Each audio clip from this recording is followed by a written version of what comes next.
थाने के सिपाहियों को हम लोग थाने पे आए सारे कार्यकर्ताओं के साथ, और आज एसओ साहब से हम लोगों ने वार्ता भी किया उस विषय में, और हमने बताया कि उनके 2 कांस्टेबल जा करके हमारे कार्यकर्ता मनीष शुक्ला जी के घर पर उनको डरा धमका रहे थे, उनको बदतमीजी से बात कर रहे थे। इस प्रकरण को हमने जो है एसओ साहब को बताया, और उन्होंने सारे प्रकरण को जानने के बाद अपने सिपाही से भी बात किया, और सिपाही को उन्होंने फटकार भी लगाई, और उन्होंने अपने सिपाही की तरफ से माफ़ी भी मांगी कार्यकर्ताओं के सामने कि हो सकता है कि हमारे सिपाही से गलती हुई है, इसके लिए जो है मैं क्षमा मांगता हूँ।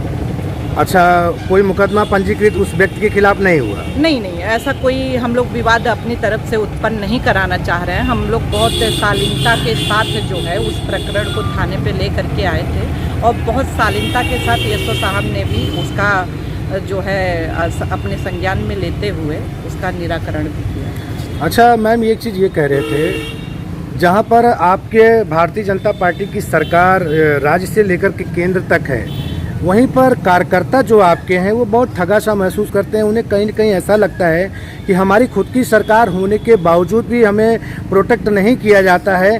कहीं न कहीं कुछ जब विषम परिस्थितियाँ खड़ी होती हैं, चाहे फिर थाने को लेकर के हो या कहीं न्याय की गुहार को लगाने को होकर हो, तो उनको लगता है कि पार्टी के जो शीर्ष जो बैठे हुए जिले में जो बैठे लोग हैं या राज्य में जो पदाधिकारी टीम बैठी है, उनको कहीं न कहीं ताकत नहीं प्रदान कर पाती है, अपने आप को असहज महसूस करते हैं। लेकिन आज उसी व्यवस्थाओं को चुनौती देते हुए एक छोटे से मामले को संज्ञान में लेकर जिस तरीके से कार्यकर्ता की समस्या पर आप थाना मुगरा बादशाहपुर जौनपुर से चल कर के आई हैं, इसके पीछे जो एक मंशा है उसके बारे में क्या कहना चाहेंगे?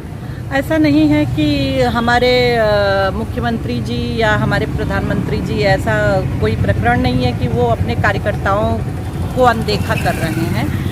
हर कोई सपोर्ट करता है। कहीं ना कहीं थोड़ी सी ढिलाई हमारे समाज में प्रशासनिक अधिकारियों के बीच आई है।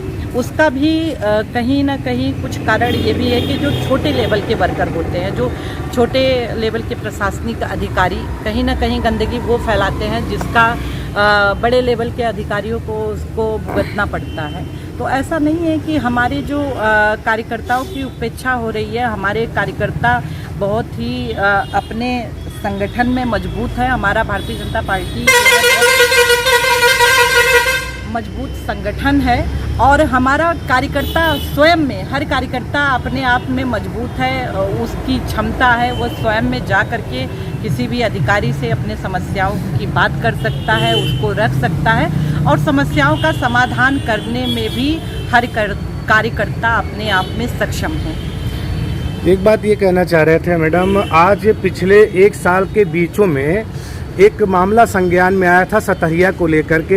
एक आपके भारतीय जनता पार्टी के एक जमाने के बहुत पुराने कार्यकर्ता थे गिरीश जी, उन्होंने सामुदायिक स्वास्थ्य केंद्र में चल रहे क्राइम के भ्रष्टाचार का उजागर किया, और मामले को उन्होंने जिला मुख्यालय तक पहुंचाया, डिस्ट्रिक्ट मजिस्ट्रेट तक पहुंचाया, और वहीं पर कुछ कथाकथित लोगों ने उनके खिलाफ मुकदमा भी पंजीकृत कराया।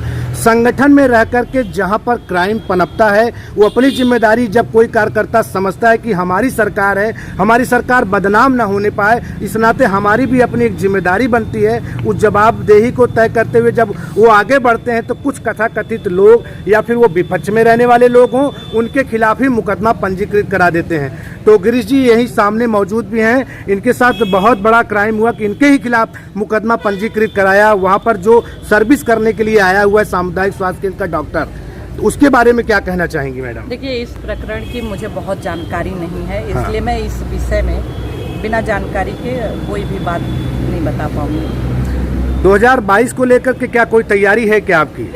जी, मैं भी भारतीय जनता पार्टी की एक छोटी सी कार्यकर्ता हूं, और 17 वर्षों से विगत में लगातार पार्टी में तमाम पदों पे मैं बनी हुई हूं, और 3-4 बार प्रदेश कार्य समिति, युवा मोर्चा प्रदेश मंत्री, और ऐसे तमाम पद पार्टी की तरफ से मुझे दिए गए हैं। और उम्मीद करती हूँ हर कार्यकर्ता उम्मीद करता है, उसमें से मैं भी हूँ।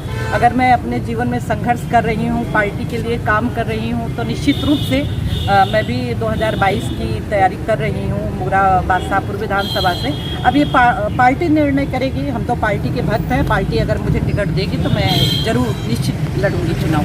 बहुत बहुत धन्यवाद। आप बात कर रही थी न्यूज़ फायर इंडिया से, मैं हूं राम कुमार जायसवाल। जैसा कि आप देख रहे हैं कि अपने तमाम समर्थकों के साथ नगर मुगरा बादशाहपुर के थाने में पहुंची हैं रंजना सिंह जी, जो कि आने वाले 2022 में चुनाव में एक भागीदारी अपनी तय करेंगी विधानसभा के लिए। तो छोटी छोटी बातों को लेकर जिस तरीके से नेता एक्टिव होते हैं, उसमें महिलाओं में जो एक बहुत तेज़ दिखाई पड़ता है, वाकई में पुरुषों की अपेक्षा महिला ज़्यादा ही तेज़ नज़र आती हैं। और ये बहुत अच्छी बात है कि अगर महिलाओं को इस तरीके से उन्हें मौका दिया जाए तो निश्चित जनता के साथ, अपने समर्थकों के साथ भी वो न्याय कर पाएंगी। हमारे साथ बात कर रही थी डॉक्टर रंजना सिंह, जो कि 2022 में विधानसभा के चुनाव की प्रबल दावेदार हैं, और न्यूज़ फायर इंडिया उनका बहुत बहुत स्वागत करता है। बहुत बहुत धन्यवाद। मुंद्राबाद शाहपुर जौनपुर भाजपा कार्यकर्ता के साथ हो रहे दुर्व्यवहार को लेकर डॉक्टर रंजना सिंह पहुंची थाना मुंद्राबाद शाहपुर तरहेठी मंडल प्रभारी भारतीय जनता पार्टी के राष्ट्रीय सदस्य डॉक्टर रंजना सिंह आज जौनपुर से चलकर मुंद्राबाद शाहपुर की तरहेठी ग्राम पंचायत में अपने खुद के कार्यकर्ता के साथ हो रहे दुर्व्यवहार को लेकर पहुंची थाना मुंद्राबाद शाहपुर किया प्रभारी निरीक्षक से संवाद। प्रधानमंत्री नरेंद्र मोदी के जन्मदिन पर कार्यकर्ताओं ने उनका जन्म दिवस मनाते हुए तरहेठी ग्राम पंचायत, जो कि मुंद्राबाद शाहपुर का बड़ा न्याय पंचायत है, वहां पर भारतीय जनता पार्टी के कार्यकर्ताओं ने नरेंद्र मोदी के जन्म दिवस पर जन्म दिवस मनाते हुए कई सारे पेड़ पौधे गांव क्षेत्र में लगाए। उस कार्यक्रम में मौजूद रही डॉक्टर रंजना सिंह, जो कि तरहेठी मंडल की भाजपा की प्रभारी भी बनाई गई है, साथ ही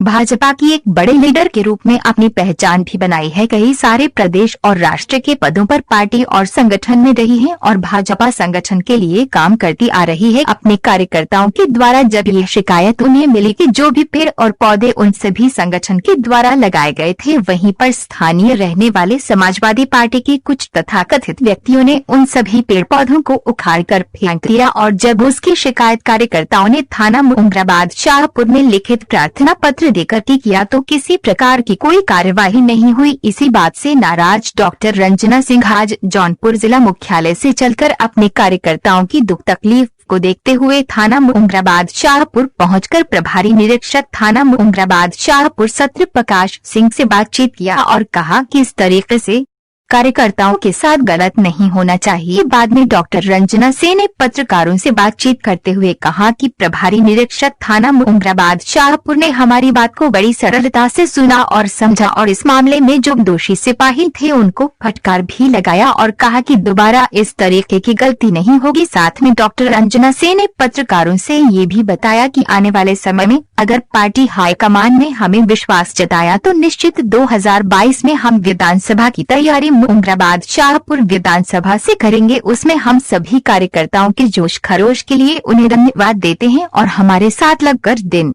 रात परिश्रम करने वाले कार्यकर्ताओं की उपेक्षा में बर्दाश्त नहीं करूंगी। उनका दोहन और शोषण किसी भी तरीके से मैं किसी को करने नहीं दूंगी। जब भी कोई जरूरत पड़ेगी मैं इन कार्यकर्ताओं के लिए खड़ी रहूंगी और अगर ऊपर वाले ने साथ दिया और संगठन ने हमारे ऊपर भरोसा समझा तो निश्चित 2022 में चुनाव जीतकर इस मुगरा विधानसभा की जनता की सेवा भी करूंगी। और भी कई मुद्दों पर पत्रकारों से उन्होंने बातचीत किया। थाना मुंद्राबाद शाहपुर पहुंचने पर उनके साथ तमाम सहयोगी जैसे जिला कार्य समिति के सदस्य गिरीश शर्मा, मंडल अध्यक्ष चंद्रेश गुप्ता, उपाध्यक्ष विनोद मिश्रा, मंडल IT संयोजक मनीष शुक्ला, निभापुर सेक्टर संयोजक ओम प्रकाश मिश्रा, कृपा शंकर पांडे, रजनीश तिवारी, अजय शुक्ला एवं तमाम भाजपा के कार्यकर्ता मौजूद रहे। मुंद्राबाद शाहपुर से राम कुमार जायसवाल की खास रिपोर्ट।